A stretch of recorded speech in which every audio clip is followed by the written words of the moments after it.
किसान भाइयों और बहनों नमस्कार। आपके अपने कार्यक्रम कृषि दर्शन में आप सभी का स्वागत है। मैं हूं आपका मित्र सुदेश श्रीवास्तव। किसान भाइयों, यूं तो भारत सरकार की कई सारी योजनाएं आपके कल्याण के लिए, आपके हित में चल रही हैं, लेकिन एक योजना जो किसान भाइयों की आत्मा में बस गई है, आपने ठीक पहचाना किसान भाइयों, इसका नाम है आत्मा योजना। आज हम आपको पूरे विस्तार से बताएंगे कि आत्मा योजना क्या है और किस प्रकार आपके साथ साथ चलती हुई हमें विकास के पथ पर ले जा रही है। आत्मा योजना जो संचालनालय किसान कल्याण तथा कृषि विकास विभाग के में देख चल रही है और जिनके मार्गदर्शन में चल रही है, जिनके सहयोग से चल रही है, ऐसी विशेषज्ञ श्रीमती आशा लता पाठक जी आज हमारे साथ में हैं और अच्छा अवसर है कि हम इनसे पूरे विस्तार से जान लें इस योजना को। नमस्कार आशा मैडम। नमस्कार और स्वागत है आपका इस कृषि कार्यक्रम में। मैडम, जैसा कि हमने कहा कि आज आत्मा योजना से हमारे पूरे प्रदेश के किसान भाई अच्छी तरह से परिचित हो चुके हैं, लेकिन उत्सुकता यह है कि ये आत्मा जो है ये हिंदी की आत्मा है या अंग्रेजी की आत्मा है? नहीं, ये तो अंग्रेजी की आत्मा है, क्योंकि जब भारत सरकार द्वारा ये योजना चलाई गई थी तो इसका उद्देश्य ये था कि ये सुचारू रूप से चले, इसलिए इसके लिए इंस्टीट्यूशनल एक अरेंजमेंट दिया था कि हर जिले में आत्मा समिति का पंजीयन कर दिया जाए और आत्मा समिति का पंजीयन करने के बाद उसको समिति के द्वारा संचालित किया जाए, ताकि जो छोटी छोटी रुकावटें आती हैं ऊपर से परमिशन लेने में, ये करने में, और फंड के लिए जो कई बार वित्तीय उसमें प्रॉब्लम आती हैं, तो उनका बैंक अकाउंट चूँकि आत्मा समिति का है, तो बहुत सारी चीज़ों को सुगम और सुचारू करने के उद्देश्य से आत्मा तकनीकी प्रबंधन समिति हर ज़िले में रजिस्टर्ड है ये, और गवर्निंग बोर्ड होता है एक आत्मा का, जिसका कलेक्टर चेयरमैन है, तो वो कलेक्टर के माध्यम से और उसको ज़िले में चलाया जाता है। तो ये हुआ कि सुगमता की दृष्टि से, यानी आराम से किसानों के कल्याण के लिए जो फंड्स होना चाहिए वो राज्य सरकार को या कृषि विभाग को मिल जाएं, यस, इसके लिए, और इसके अलावा जो स्थानीय आवश्यकताएं हैं जी, उनके आधार पर किसान भाई और कृषि अधिकारी मिल बैठ के अपना प्लान कर लें, साल भर की योजनाएं बना लें, उनकी जो आवश्यकताएं वो पूरी कर लें और फंड्स आसानी से मिल जाएं। बिल्कुल। हमारे यहाँ विस्तार गतिविधियों में हमेशा ये बोला जाता है कि आवश्यकता आधारित होना चाहिए कि किसानों की क्या आवश्यकता है। इसीलिए जब आत्मा परियोजना जब हमने आरंभ करी थी तो इसकी रणनीतिक कार्य योजना बनाई थी, जिसमें किसानों को भी शामिल करके अपन ने पीआरए के माध्यम से उस जिले का क्या रिसर्च की आवश्यकताएं हैं, कौन सी मुख्य फसलें हैं, कौन सा वहाँ फसल अधिक बोई जा रही है, किस चीज़ की आवश्यकता है, किस तरह की ट्रेनिंग की आवश्यकता है, किस तरह की रिसर्च की आवश्यकता है, ये पूरा एक प्लान तैयार किया गया और उसको फिर आगे आने वाले समूह में लक्ष्यों के रूप में परिवर्तित करके हर वर्ष उसको अपन आगे बढ़ते जाते हैं। बहुउद्देशीय योजना हो गई, बहुत सारे आप उद्देश्य लेके चल रहे हैं कि बिल्कुल कुल मिला के किसानों का समग्र विकास हो। और आज ही मोदी जी ने एक का ट्वीट है हमारे प्रधानमंत्री जी का कि होलिस्टिक, समग्र, मतलब आत्मा एक समग्र ही है, जिसमें पशुपालन भी है, उद्यानिकी भी है, मत्स्य भी है, रेशम पालन भी है, और भी जो कृषि से संबंधित सारे विषय हैं वो सब एक अम्ब्रेला के उसमें है। और जो आत्मा तकनीकी समिति है उसमें हर संबद्ध विभाग का अधिकारी जिले स्तर पर उसका मेंबर होता है। तो मतलब एक छत के नीचे सारे कृषि से जुड़े हुए विभागों को, उनकी योजनाओं को शामिल करना और एक साथ क्रियान्वित करना, ताकि किसान का समग्र विकास हो, उसकी खेती का समग्र विकास हो, उसकी आय बढ़ाने का उद्देश्य पूरा हो। और जैसे हमने कहा था, एक प्रश्न थोड़ा सा अधूरा रह गया कि आत्मा किस तरीके से अंग्रेजी की आत्मा है, तो वो हमने आपको बताया आत्मा तकनीकी, हाँ, आत्मा तकनीकी प्रबंधन समिति अपन उसको हिंदी में कह सकते हैं, और एग्रीकल्चर टेक्नोलॉजी मैनेजमेंट एजेंसी। तो कभी भी अपन किसी को लिखने के और कम्युनिकेशन के उद्देश्य से एक छोटा रूप ले लेते हैं योजना का, उसी हिसाब से इसको आत्मा योजना। लेकिन आत्मा अपने नाम वैसे से उसका नाम है सब मिशन ऑन एग्रीकल्चर एक्सटेंशन जी, और ब्रैकेट उसमें अपन इन्वर्टेड में आत्मा लिखते हैं उसको, वैसे ये कृषि विस्तार सुधार कार्यक्रम है। तो एक उपनाम आपने दिया कि आत्मा, और अब वो नाम और काम दोनों जी, से किसानों के लिए बहुत ज़्यादा सुप्रसिद्ध हो गई है, प्रचलन में आ बिल्कुल गई है। हर बिल्कुल किसान जानता है कि आत्मा योजना के अंतर्गत हमें ये लाभ मिलता है, मिलना चाहिए। जी। उसका चलिए उद्देश्य ये जी। था कि हमारे विस्तार जो तंत्र है, जो वर्ल्ड बैंक के बाहर होने के बाद जो थोड़ा सा कमज़ोर पड़ गया था, उसको जी। किस तरह से मजबूत किया जाए। तो हमारे विस्तार सुधार कार्यक्रम के अंतर्गत ही इसको विस्तार तंत्र को मजबूत करने के लिए ये योजना लाई गई थी। विस्तार तंत्र यानी कृषि को लेब से निकाल के, प्रयोगशालाओं से, अनुसंधान से निकाल कर आप तक पहुंचाना, और इसको मजबूती दे रही है बिल्कुल ये आत्मा योजना। बिल्कुल। क्या क्या एक्टिविटीज़ आप इसके अंतर्गत आयोजित करवाती हैं? जो मुख्य गतिविधियां हैं, वैसे मैं किसान भाइयों को ये भी एक संदेश देना चाहती हूँ कि इसको हम लोगों ने कहा है एक एक पंचायत में लागू करें। जिससे एक पंचायत कंप्लीट हो गई, फिर दूसरे में जाएं, फिर तीसरे में जाएं, ताकि लगभग हमारे पूरे ज़िले का और पूरे विकासखंड में उसको हम धीरे धीरे कवर कर सकें। इसकी मुख्य गतिविधियां हैं, प्रशिक्षण है, भ्रमण है, प्रदर्शन है किसानों के खेतों पे, फार्म स्कूल है जिसमें अपन पूरे जो 6 सीज़न है, क्रांतिक अवस्थाएं हैं फसल की, या किसी और विषय में है, पशुपालन के ऊपर भी फार्म स्कूल हो सकते हैं। तो जो भी उनकी क्रांतिक अवस्थाएं हैं, उनमें एक अचीवर किसान को हम सिलेक्ट कर लेते हैं, जिसके यहाँ प्रदर्शन डाला जाता है।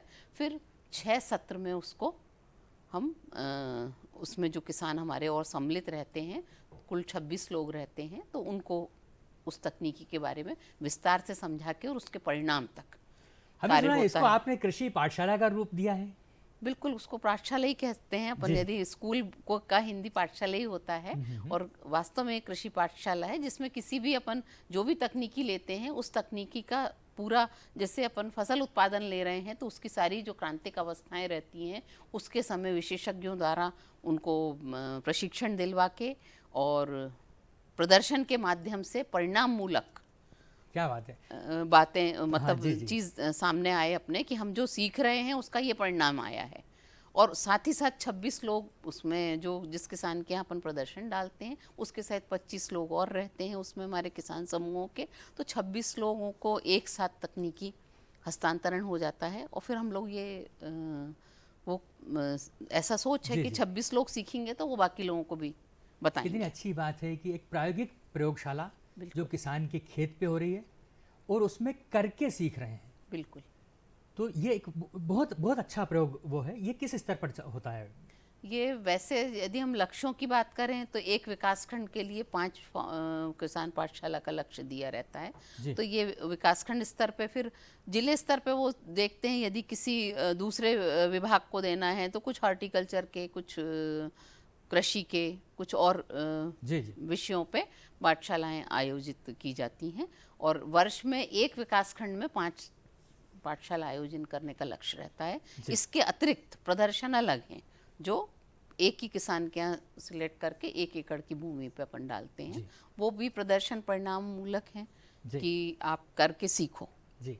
आशा मैडम, आपने कहा कि एक आत्मा गवर्निंग मैनेजमेंट बोर्ड होता है, गवर्निंग बोर्ड होता है, जी जी। और ये भी आपने कहा कि विभिन्न विभागों के इसमें प्रतिनिधि होते हैं। तो इसके बारे में हम जानना चाहेंगे, क्या इसमें किसानों की भी भूमिका है? बिल्कुल, 2 उसमें किसान प्रतिनिधि भी होते हैं, और वो भी किसान प्रतिनिधि भी हमारे जैसे पशुपालन का प्रतिनिधि, जी। आपका उद्यानिकी का प्रतिनिधि, फसल उत्पादन का प्रतिनिधि, एक आध जो उस क्षेत्र में एनजीओ काम कर रहे हैं उनके प्रतिनिधि, और साथ साथ हमारे किसान प्रतिनिधि भी उसमें रहते हैं। जी। और उसके अलावा बाकी सारे जो विभाग जिले स्तर पे हैं, जिनके मुख्यालय हैं, उन वहाँ के लोग सदस्य, और आत्मा गवर्निंग बोर्ड का जो चेयरमैन होता है वो हमारे कलेक्टर महोदय रहते हैं जिले के। और आत्मा गवर्निंग बोर्ड कोई भी डिसीजन लेने के लिए, अनुमोदन, लक्ष्यों का अनुमोदन लेने के लिए, उसमें यदि कोई परिवर्तन करना है वो करने के लिए, किसान मित्रों का चयन किया गया है तो उसकी सूची का अनुमोदन करने के लिए, और अन्य कार्यों के, यदि वहाँ आपको CRS कम्युनिटी रेडियो स्टेशन खोलना है तो उसका अनुमोदन करने के लिए उसको पावर रहते हैं। आपने किसान मित्रों की अच्छी चर्चा चलाई। किसान मित्रों की तो अभी फिर से नई बिल्कुल, भर्ती हो रही है, नए बिल्कुल लोग नए चयन किए जा नया रहे हैं। चयन हो रहा है। जी जी और नए चयन के साथ हम लोगों को उम्मीदें हैं, क्योंकि किसान मित्र एक बहुत महत्वपूर्ण कड़ी है जो कि विस्तार गतिविधियों को के सुचारू रूप से संचालन के लिए और आउटरीच आउटरीच मतलब ज़्यादा से ज़्यादा कृषकों तक पहुंच सकें हम, जी। क्योंकि ये आज की महती आवश्यकता यही है कि कैसे ज़्यादा से ज़्यादा लोगों तक पहुँचें। और आत्मा योजना का उद्देश्य भी यही था कि इसमें अपन यदि पब्लिक प्राइवेट पार्टनरशिप हैं, एनजीओ हैं, पैरा एक्सटेंशन वर्कर हैं, जैसे ACABC आजकल एक योजना अपने केंद्र सरकार की है, जिसमें एग्रीकल्चर ग्रेजुएट्स या एग्रीकल्चर 12th या BSc वाले जो जी ग्रेजुएट्स जी हैं उनको 2 महीने की 45 दिन की ट्रेनिंग देके ट्रेन किया जाता है जी।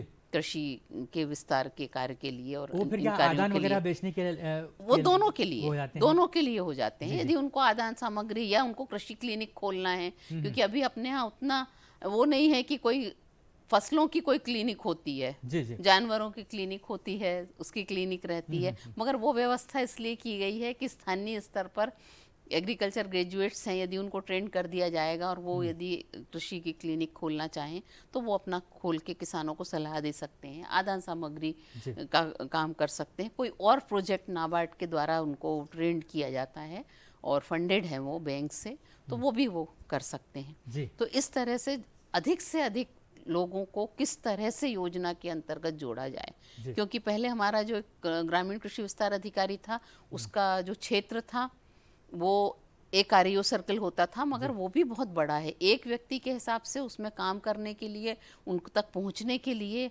उतना संभव नहीं कि वो उसकी रीच हर व्यक्ति तक हो जी जाए। जी। चलिए, तो आपसे बड़े बात करने में बहुत रुचि मिल रही है, बहुत अच्छा जी, लग जी, रहा है। लेकिन एक छोटा सा ब्रेक ले लेते हैं और इसके बाद फिर से बातचीत जारी रखेंगे।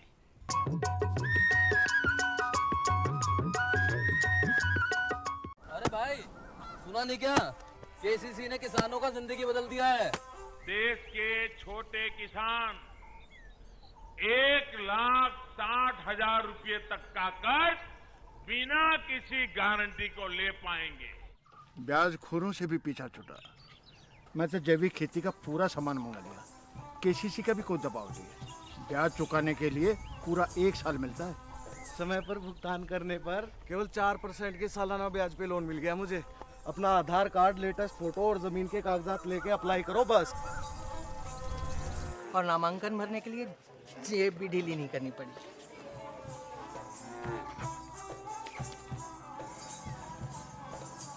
चाचा, उधार चुकाने के 24 घंटे के बाद उतने ही पैसे वापस निकाल सकते हैं। केसीसी ने किसानों की जिंदगी वाकई बदल दी है। तो आप भी किसान क्रेडिट कार्ड अपनाएं और सहजता से ऋण पाएं। अरे सुन तो।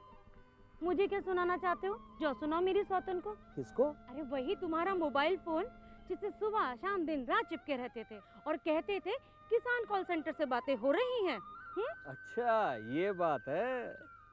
हाँ, क्यों? क्या हुआ? अब बात नहीं होती क्या? अब तो झट से बात हो जाती है। संबंधी समस्याओं का अपनी भाषा में तुरंत हल पाने के लिए पूरे भारत में किसी भी फोन से हेल्पलाइन नंबर पर संपर्क करें। किसानों का दोस्त किसान कॉल सेंटर।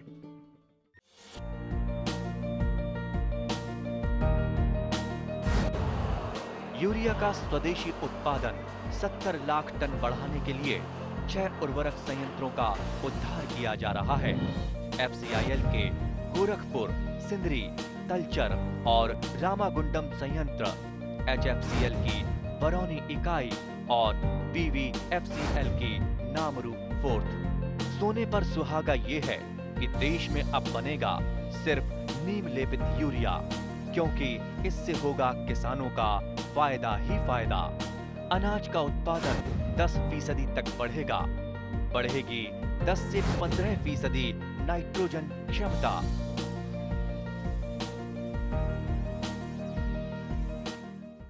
फिर से एक बार स्वागत है आप सभी का। आप देख रहे हैं कृषि दर्शन कार्यक्रम और हम बातचीत कर रहे हैं श्रीमती आशा लता पाठक जी से, जो कि आत्मा योजना से जुड़ी हुई हैं और प्रदेश स्तर पर जो आत्मा योजना कार्य कर रही है उसमें आप सहायता करती हैं। आशा जी, आत्मा योजना के अंतर्गत एक और बहुत बढ़िया किसान भाइयों के लिए अवसर होता है कि अच्छे किसानों को पुरस्कृत किया जाता है। बिल्कुल बिल्कुल। ये योजना क्या है और कैसे इनका चयन होता है, पूरा विस्तार से मैं जानना ये चाहिए। बताना चाहूँगी और किसान भाइयों को भी बताना चाहूँगी कि ये एक ऐसी इकलौती योजना है जिसमें विकासखंड स्तर से लेकर राज्य स्तर तक के पुरस्कारों का प्रावधान है। जी। और इसमें कोई भी किसान जो अच्छा काम कर रहा है वो आवेदन कर सकता है। आवेदन उसको विकासखंड के माध्यम से वरिष्ठ कृषि विकास अधिकारी या आत्मा के एग्रीकल्चर टेक्नोलॉजी मैनेजमेंट एजेंसी से जो जुड़े हुए एटीएम जी, बीटीएम जी, हैं, जी, उनके माध्यम से, आरआईओ के माध्यम से परियोजना संचालक कार्यालय में वो जमा करवा सकते हैं अपना आवेदन।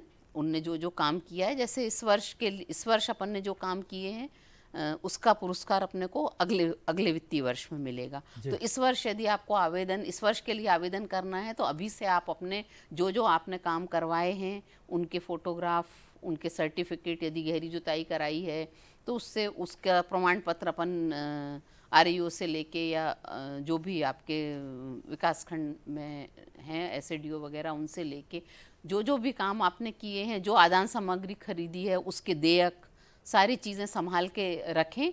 वो सारे आपको प्रविष्टि भरने के काम में आते हैं और उसी के आधार पर आपको अंक भी मिलते हैं। कितनी राशि की, क्या नगद राशि इसमें होती है और कितनी राशि होती है? बिल्कुल नगद राशि होती है। जो विकासखंड स्तर पे हैं उसमें हमारे यहाँ एक विकासखंड में 5 पुरस्कार देने का प्रावधान है। 5 कृषकों को हम देते हैं। उसमें पशुपालन और भी जो उद्यानिकी है सबके रहते हैं, सबके लिए प्रावधान है। क्योंकि कृषि के लिए, कृषि अभियांत्रिकी में किसी ने अच्छा काम किया तो 10,000 रुपये राशि विकासखंड के लिए। 10 पुरस्कार एक जिले में जिला स्तर के दिए जाते हैं कृषकों को, उसमें 25,000 है। और राज्य स्तर पर 10 पुरस्कार हैं कुल, उसके लिए 50,000 की राशि है। तो इस बार जो हमारे 19-20 के हैं वो अभी हमने भेजी है सूची 10 कृषकों के जिनका पुरस्कार है, उनको अब हम राशि जारी करेंगे। गतिविधियां तो इतनी सारी बताई आत्मा योजना की, लेकिन अभी भी सवाल ये उठता है कि सीधे किसान अगर इसके लाभ लेना चाहता है तो कहाँ संपर्क करेगा? बिल्कुल, परियोजना संचालक कार्यालय में आप संपर्क कर सकते हैं। और कृषक संगोष्ठियाँ होती हैं आपके विकासखंड में जो आत्मा के माध्यम से होती हैं, उसमें आप भाग ले सकते हैं। अभी चूंकि कोविड के कारण कृषि विज्ञान मेला उतने वृहद स्तर पर सारे जिलों में आयोजित नहीं किए गए, अन्यथा वो एक बहुत अच्छा प्लेटफॉर्म होता है आत्मा से जुड़ने के लिए कि आप उसमें जुड़ सकें। क्योंकि वो ऐसा कोई कार्यक्रम नहीं रहता कि प्रदर्शन कहीं डल गया तो हो सकता है बहुत सारे लोगों को पता न चले, मगर कृषक संगोष्ठी और मेला ऐसा माध्यम है कि जिसमें आप डायरेक्ट जुड़ सकते हैं। इसके बाद भी यदि आप चाहें तो परियोजना संचालक आत्मा के कार्यालय से संपर्क कर सकते हैं, हमारे वरिष्ठ कृषि विकास अधिकारी कार्यालय में संपर्क कर सकते हैं और गतिविधियों का लाभ ले सकते हैं।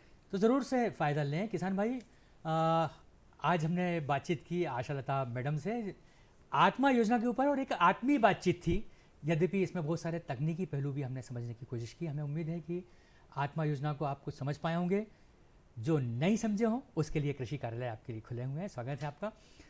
किसान भाइयों, इसी के साथ आज के इस कार्यक्रम से हम विदा लेना चाहेंगे। आज्ञा दीजिएगा। नमस्कार। नमस्कार।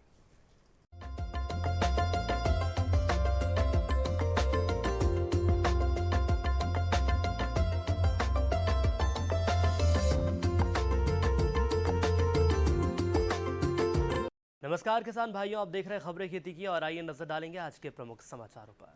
आम के बाग की देखभाल का समय, जैविक खेती प्रशिक्षण संपन्न, मूंगफली की नई किस्में विकसित, फसल को बचाएं चूहों के प्रकोप से और कीट प्रकोप से फसल बचाएगी ये मशीन। और आइए अब नजर डालेंगे खबरों पर विस्तार से। आम के बाग की देखभाल का समय, फरवरी मार्च के महीने के तापमान में आम के बोर पर खर्रा या दहिया रोग के लगने की आशंका बढ़ जाती है। गुझिया कीट भी बढ़ने लगता है। इनके साथ ही बाग में भुनगा, पुष्पगुच्छ, मिज और बौर का झुलसा रोग भी लग सकता है। इसलिए इन रोग और कीटों से बचने के लिए बाग में सही प्रबंधन करना जरूरी होता है। आम के गुझिया कीट आम के बाग में जनवरी से मार्च के महीने पर जमीन से निकलकर पेड़ों पर चढ़ जाता है और इन कीटों पर खतरनाक कीट होता है और जो कि आम की फसल को काफ़ी नुकसान पहुंचाता है। यह बौर कलियां और मुलायम पत्तियों पर एक एक कर अंडे देते हैं और शिशु अंडे के 1 हफ्ते में बाहर आ जाते हैं। बाहर आने पर शिशु और वयस्क कीट आम के बौर, पत्तियां और फलों के मुलायम हिस्सों से रस चूस लेते हैं। इससे बौर नष्ट हो जाता है। बाद में फसल भी गिरने लगती है और यदि बाग में भुनगा कीट का प्रकोप दिखाई दे तो जल्द ही इमिडाक्लोप्रिड 0.3 प्रति मिलीलीटर पानी और साथ में स्टिकर 1 मिलीलीटर प्रति लीटर पानी का छिड़काव करें। जैविक खेती एवं केचुआ खाद निर्माण प्रशिक्षण संपन्न। उच्च शिक्षा विभाग मध्य प्रदेश शासन के अंतर्गत स्वामी विवेकानंद करियर मार्गदर्शन प्रकोष्ठ कटनी एवं IQAC शासकीय महाविद्यालय अंजनिया जिला मंडला मध्य प्रदेश के संयुक्त तत्वाधान में 3 दिवसीय राष्ट्रीय ऑनलाइन प्रशिक्षण कार्यक्रम आयोजित किया गया। कार्यक्रम के अंतिम दिन निदेशक स्वामी विवेकानंद करियर मार्गदर्शन उच्च शिक्षा विभाग भोपाल श्री उमेश सिंह ने प्रशिक्षण कार्यक्रम का अवलोकन किया। इसके साथ ही विषय से संबंधित दिए गए प्रशिक्षण की सराहना भी की है। कार्यक्रम का संचालन संयोजक श्री प्रतीक श्रीवास्तव, सहायक प्राध्यापक शासकीय महाविद्यालय अंजनिया जिला मंडला ने किया। कार्यक्रम में विभिन्न राज्यों से कुल 760 प्रतिभागियों ने हिस्सा लिया। मूंगफली की नई किस्में विकसित। भारतीय कृषि अनुसंधान परिषद के जूनागढ़ स्थित मूंगफली अनुसंधान निदेशालय के वैज्ञानिकों ने मूंगफली की ऐसी किस्में विकसित की जिसमें 78 से 80% तक ऑलिक एसिड पाया जाता है। इन किस्मों से किसानों को फायदा हो सकता है क्योंकि इनमें ऑलिक एसिड की मात्रा दूसरी किस्मों से ज्यादा होती है। नई किस्मों में ऑलिक एसिड 80% जबकि लिनोलिक एसिड 2% और पॉलीमेटिक एसिड 6% है। इस लिहाज से जैतून के तेल से मूंगफली का तेल आने वाले दिनों में ज़्यादा उपयोगी साबित होगा। मूंगफली की इन दोनों किस्मों को अभी सेंटर में ही उगाया जा रहा है।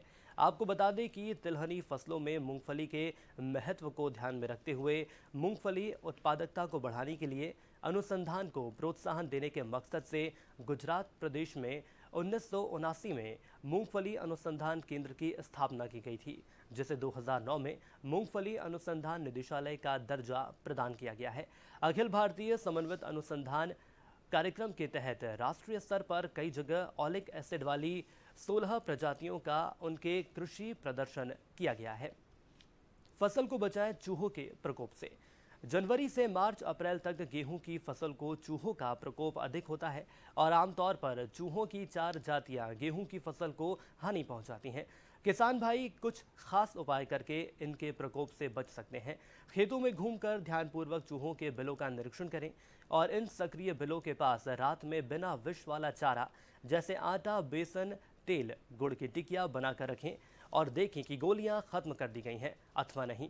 2 दिनों तक तीसरे दिन चारे में जिंक फास्फाइड, आटा तथा तेल मिलाकर गोलियां तैयार करें। इस दौरान किसान भाइयों को विशेष रूप से ध्यान रखना होगा कि हाथों में पॉलिथीन जरूर बांधें। इसके अलावा खेत में जगह जगह मोटे मोटे गत्ते गाड़ दें ताकि रात्रि में उल्लू उस पर बैठकर चूहों का शिकार कर सके। जहरीली गोलियां गिनकर उपयोग करें। किसान भाइयों, इन कुछ उपायों को अपनाकर आप गेहूं की फसल को चूहों के प्रकोप से बचा सकते हैं। कीट प्रकोप से फसल बचाएगी ये मशीन। हानिकारक कीट प्रबंधन के क्षेत्र में एक ऐसा उपकरण अब उपलब्ध है जो कि मिट्टी, फसल और वातावरण को बिना नुकसान पहुंचाए कीड़ों का खात्मा करने में सक्षम है। ये सभी तरह के फसलों को कीड़ों से बचा सकती है और इस मशीन को जिस तरह तैयार किया गया है जिससे खेत, मिट्टी, फसल और वातावरण को किसी तरह का कोई नुकसान नहीं होता। बिना केमिकल के उपयोग होने वाले इस यंत्र से फसल मित्र कीड़ों को नुकसान नहीं पहुंचाता। उत्पादन को बढ़ाने वाली ये मशीन पूरी तरह से ऑटोमेटिक है। इसके चलाने के लिए किसी सहायक को रखने की भी आवश्यकता नहीं है। इसके साथ ही इसका ईंधन सौर ऊर्जा पर निर्भर करता है। इसके उपयोग से 30% तक उत्पादन बढ़ सकता है। एक ही मशीन को 1.5 से 2.5 एकड़ खेत में भूमि के लिए उपयोग में लाया जा सकता है। इसका उपयोग किसानों का पैसा और समय दोनों बचाने में सहायक है। आज के लिए समाचारों में इतना ही। मुझे दीजिए इजाजत और आप देखते रहिए कृषि दर्शन।